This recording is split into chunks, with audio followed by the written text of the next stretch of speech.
الحمدللہ نحمده ونصلی ونسلم علی رسوله الکریم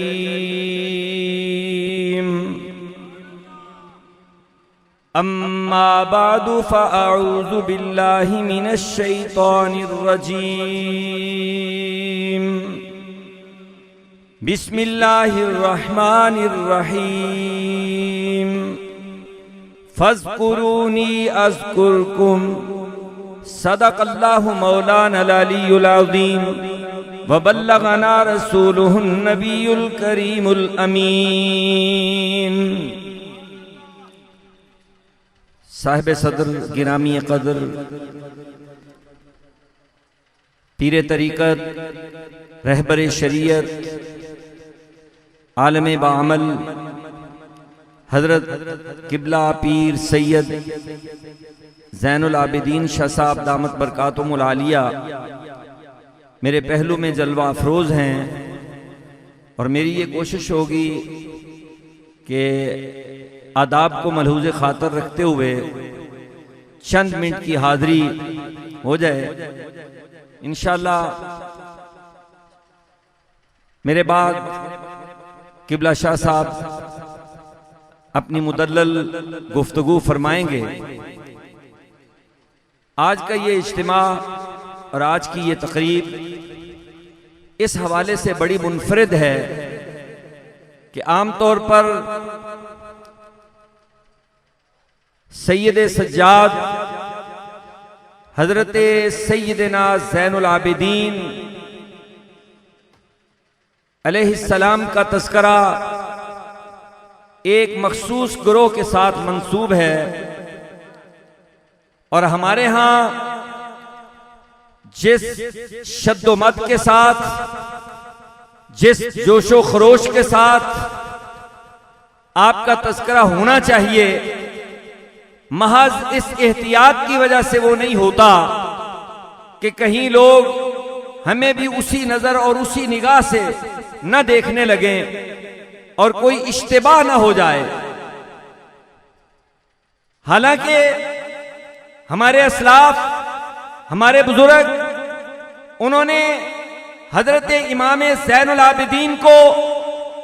جو کہ تابعی تھے، اولیاء کا امام بھی سمجھا ہے، اور خاص طور پر زین العابدین کا جو لفظ ہے، عبادت کرنے والے ان کی زینت، ان کے ماتھے کا جھومر، ان کے سر کے تاج امام زین العابدین، ان کا تذکرہ کرنا،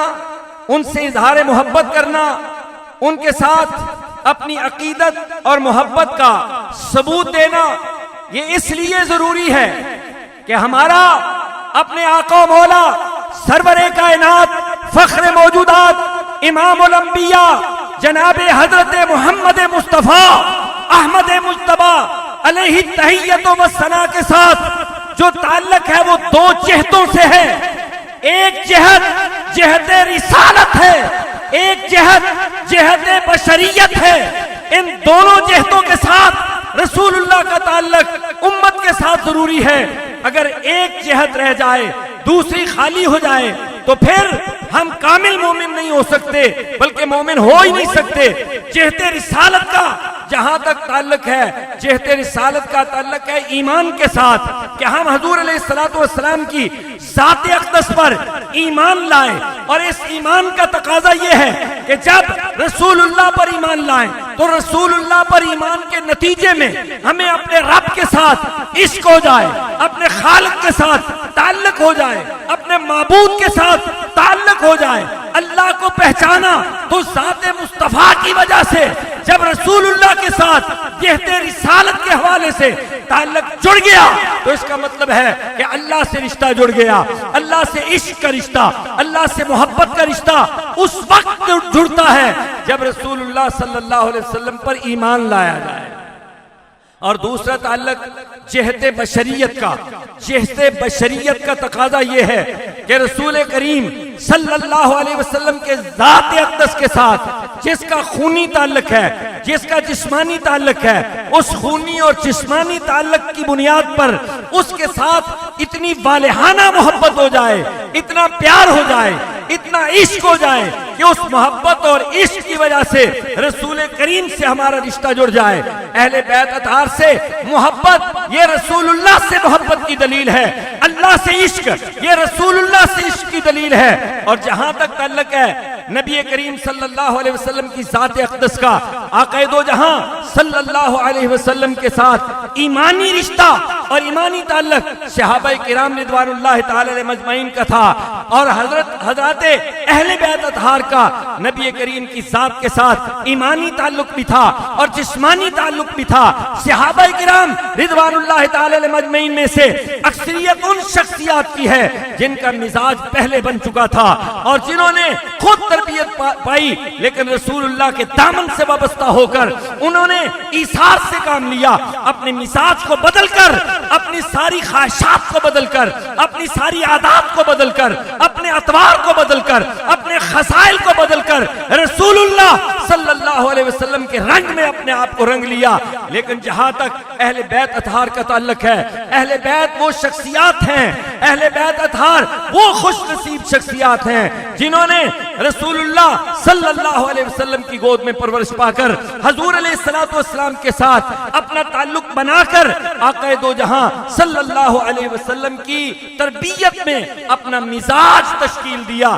اور رسول اللہ صلی اللہ علیہ وسلم کی تربیت میں اپنا مزاج تشکیل دینے والی شخصیات۔ پھر یہ بھی اہل بیت بھی دو طرح کے ہیں، ایک وہ اہل بیت ہیں جنہوں نے رسول اللہ سے تعلق جڑنے کے بعد اپنے مزاج کو ایثار سے کام لیتے ہوئے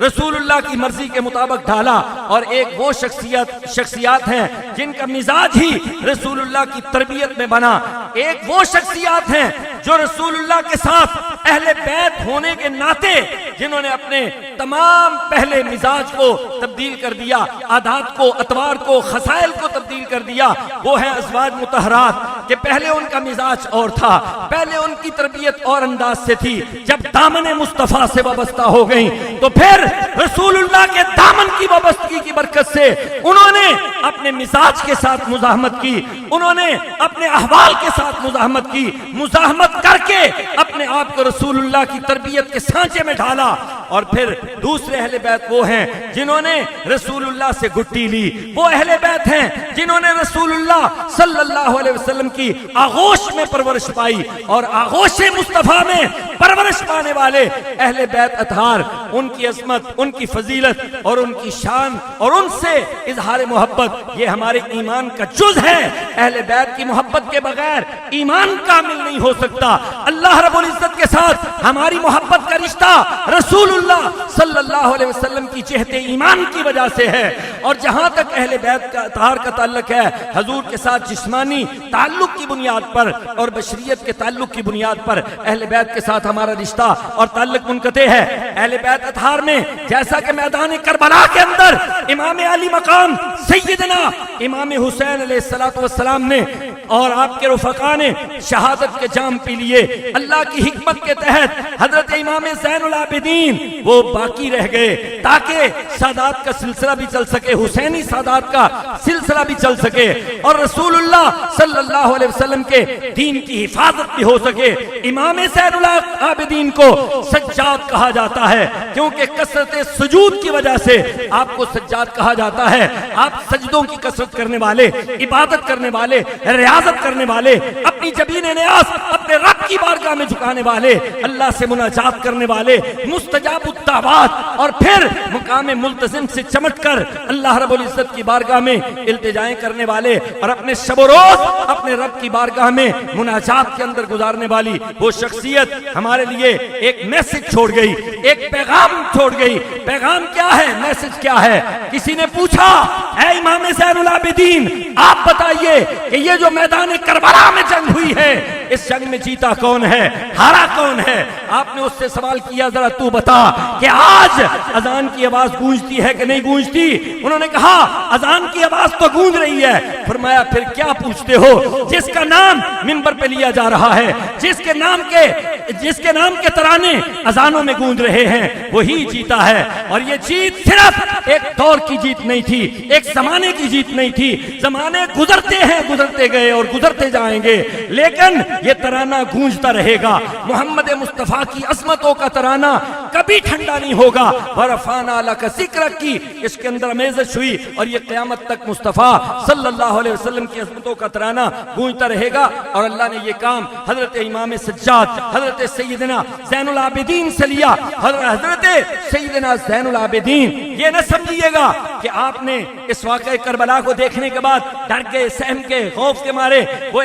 انہوں نے ایسی خلوت کی زندگی اختیار کر لی۔ نہیں، خلوت کی نہیں، جلوت کی زندگی گزاری، پبلک لائف گزاری۔ آپ نے سماجی طور پر بھی بہت سارے فرائض سر انجام دیے۔ حضرت امام زین العابدین کا یہ مقام و مرتبہ ہے کہ آپ بہت سارے غلام خریدا کرتے تھے، غلاموں کی خرید و فروخت کیا کرتے تھے۔ آپ دولت کی، پیسے کی، مال کی، پلاٹ کی کاروبار نہیں کرتے تھے، بلکہ کاروبار غلاموں کو خریدنے کا کرتے تھے، مگر خرید کر وہ غلام کبھی اپنے پاس نہیں رکھا کرتے تھے۔ کچھ وقت گزرتا، جو غلام خریدا تھا اس غلام کو گردن آزاد کر دیتے اور وہ اللہ کا غلام بن جاتا، وہ دین کا غلام بن جاتا، وہ مصطفیٰ کی غلامی کا پٹا اپنے گلے میں پہن لیا کرتا تھا۔ حضرت امام علی مقام سیدنا امام حسین کے اس نور نظر نے، اس لخت جگر اور نور نظر نے اخلاق و کردار کے حوالے سے وہ اعلیٰ کردار عطا کیا۔ تواضع کا وہ نمونہ بنے،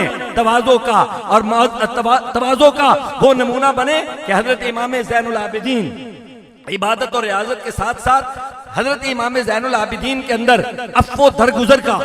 درگزر اور حلم یہ کوٹ کوٹ کر بھرا ہوا تھا۔ ایک دن کی بات ہے، بس آخری ایک دو کلمات، ایک دن کی بات ہے۔ حضرت امام علی مقام سیدنا امام حسین رضی اللہ تعالیٰ عنہ کا یہ نور نظر، یہ لخت جگر، آپ کھانے کی میز پہ یا کھانے کے دسترخوان پہ جلوہ افروز ہیں۔ اچانک کھانے کے دسترخوان پر ایک لونڈی کھانا لے کے آتی ہے اور اس کا پاؤں پھسلتا ہے، اور عام طور پر یہ ہو جاتا ہے کہ اس کے ہاتھ سے سالن کا وہ برتن گر گیا، اور برتن کے گرنے سے آپ کے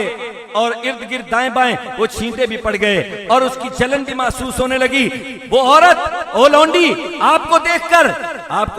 اچانک وہ آپ کے قرب میں رہنے والی تھی، آپ کی صحبت میں رہنے والی تھی، اس کے لبوں پر قرآن کی آیت آ گئی اور کہنے لگی والکاظمین الغیظ والعافین عن الناس۔ اللہ اکبر! اس نے عظمت والوں، فضیلت والوں اور مزکا نفوس کی شان اور عظمت بیان کر دی اور کہنے لگی والکاظمین الغیظ، غصے کو پی جاتے ہیں۔ ذرا آپ اپنے آپ کو اس مقام پر رکھ کے دیکھیے کہ ہمارے ہاں اگر کسی غلام سے، کسی نوکر سے، کسی ملازم سے، کسی بیرے سے اس قسم کی کوئی حرکت ہو جاتی ہے تو ہم کس طرح آپے سے باہر ہو جاتے ہیں، مرنے اور مارنے کے لیے تیار ہو جاتے ہیں۔ لیکن امام علی مقام کا یہ لخت جگر، حضرت امام زین العابدین، آپ غصے میں نہیں آئے، غصہ تو آیا ہوگا، مگر جب اس لونڈی نے آپ کی طرف نگاہ ڈالی، آپ کے چہرے اقدس کو دیکھا، آپ نے نگاہ اٹھائی، اس کی زبان پر جاری ہوا والکاظمین الغیظ، اپنے غصے کو پی جاتے ہیں۔ حضرت امام زین العابدین نے کہا ہاں کظمت الغیظ، میں نے غصہ پی لیا۔ کیوں؟ اس لیے کہ غصے کو پی جانا لیس الشدید بالسرعۃ انما الشدید الذی یملک نفسہ عند الغضب، کسی کو بچھاڑ لینا یہ کوئی کمال کی بات نہیں، یہ کوئی پہلوانی نہیں، یہ کوئی شجاعت اور بہادری نہیں۔ شجاعت اور بہادری یہ ہے کہ جب انسان غصے کے عالم میں کانپ رہا ہو اس وقت اپنے نفس پر کنٹرول کرے۔ آپ نے اپنے نفس پہ کنٹرول کیا، فرمایا میں نے اپنا غصہ پی لیا، کظمت غیظی، میں نے اپنا غصہ پی لیا۔ پھر اس نے کہا والکاظمین الغیظ والعافین عن الناس، لوگوں کو معاف بھی کر دیتے ہیں۔ آپ نے فرمایا جا، میں نے تجھے معاف کر دیا۔ پھر اس کے بعد اس نے کہا والعافین عن الناس، لوگوں کو معاف بھی کر دیتے ہیں۔ آپ نے فرمایا میں نے معاف بھی کر دیا، اور پھر اس کے بعد احسان کی بات کرتی ہو تو جا، میں نے تجھ پر احسان کرتے ہوئے تمہیں آزاد بھی کر دیا۔ برادران اسلام، حضرت امام علی مقام سیدنا امام حسین علیہ الصلوۃ والسلام کا خانوادہ اور آپ کا یہ